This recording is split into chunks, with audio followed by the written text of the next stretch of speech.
ಒಂದು ದಿನ ಒಬ್ಬ ಕ್ಷೌರಿಕ ಹೇರ್ ಕಟ್ ಮಾಡ್ತಾ ಇದ್ದ. ಆಗ ಒಬ್ಬ ಬಿಸ್ನೆಸ್ ಮ್ಯಾನ್ ನ ಮಗ ಅಲ್ಲಿಂದ ಹೋಗ್ತಾ ಇದ್ದ. ಆಗ ಆ ಕ್ಷೌರಿಕ ತನ್ನ ಗ್ರಾಹಕನಿಗೆ ಹೇಳ್ತಾನೆ, ನೋಡಿ ಆ ಹುಡುಗ ಒಬ್ಬ ವ್ಯಾಪಾರಿಯ ಮಗ, ಆದರೆ ತುಂಬಾ ಮೂರ್ಖ. ಈಗಲೇ ನಾನ್ ನಿಮ್ಗೆ ಪರೀಕ್ಷೆ ಮಾಡಿ ತೋರಿಸ್ತೀನಿ ಅಂತಾನೆ. ಆಗ ಆ ಕ್ಷೌರಿಕ ಹೇಳ್ತಾನೆ, ನನ್ನ ಒಂದು ಕೈನಲ್ಲಿ 5 ರೂಪಾಯಿ ಇದೆ, ಇನ್ನೊಂದು ಕೈನಲ್ಲಿ 20 ರೂಪಾಯಿ ಇದೆ, ನೀನು ಯಾವುದನ್ನ ಬೇಕಾದ್ರೂ ತಗೋಬಹುದು ಅಂತ ಆ ಯುವಕನಿಗೆ ಹೇಳ್ತಾನೆ. ತುಂಬಾ ಯೋಚನೆ ಮಾಡಿದ ಯುವಕ 5 ರೂಪಾಯಿ ತಗೊಂಡು ಅಲ್ಲಿಂದ ಹೋಗ್ತಾನೆ. ಆಗ ಕ್ಷೌರಿಕ ತನ್ನ ಗ್ರಾಹಕನಿಗೆ ಹೇಳ್ತಾನೆ, ನೋಡಿದ್ರಲ್ಲ ಎಷ್ಟು ಮೂರ್ಖ ಇದ್ದಾನೆ ಅಂತ. ಸ್ವಲ್ಪ ಸಮಯ ಆದ್ಮೇಲೆ ಆ ವ್ಯಕ್ತಿ ಆಚೆ ಬಂದು ಯುವಕನಿಗೆ ಕೇಳ್ತಾನೆ, ನಿನ್ನ ಮುಂದೆ 2 ಆಯ್ಕೆಗಳಿದ್ವು, ಆದರೂ ನೀನು 5 ರೂಪಾಯಿ ಯಾಕೆ ತಗೊಂಡೆ ಅಂತಾನೆ. ಆಗ ಯುವಕ ಹೇಳ್ತಾನೆ, 5 ರೂಪಾಯಿ ತಗೊಂಡಿದ್ದಕ್ಕೆ ಈ ಡ್ರಾಮಾ ಕಳೆದ 4 ತಿಂಗಳಿಂದ ನಡೀತಾ ಇದೆ. ಕ್ಷೌರಿಕನಿಗೆ ಅನಿಸುತ್ತೆ ನಾ ಮೂರ್ಖ ವ್ಯಕ್ತಿ ಅಂತ.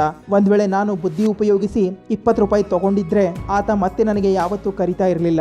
ನನ್ನ ಪ್ರಕಾರ ಈ ಕ್ಷೌರಿಕ ಬಂಗಾರದ ಮೊಟ್ಟೆ ಇಡುವ ಕೋಳಿ ಇದ್ದಂತೆ, ಇದನ್ನ ಸಾಕುವುದರಲ್ಲಿಯೇ ಲಾಭ ಇದೆ, ಕೊಲ್ಲುವುದರಲ್ಲಿ ಅಲ್ಲ ಅಂತಾನೆ. ಇಲ್ಲಿ ಹೇಳುವ ಅರ್ಥ ಇಷ್ಟೇ, ಜೀವನದಲ್ಲಿ ನಾವು ಕೂಡ ಸಂದರ್ಭಕ್ಕೆ ತಕ್ಕಂತೆ ನಟನೆ ಮಾಡಬೇಕು, ಅದರಲ್ಲೇ ನಮಗೆ ಲಾಭ ಆಗುತ್ತೆ. ಇಂತಹದೇ ವಿಡಿಯೋ ನೋಡಲು ಚಾನಲ್ ಅನ್ನು ಸಬ್ಸ್ಕ್ರೈಬ್ ಮಾಡಿ, ಹಾಗೆ ನಮ್ಮನ್ನ ಫಾಲೋ ಮಾಡಿ.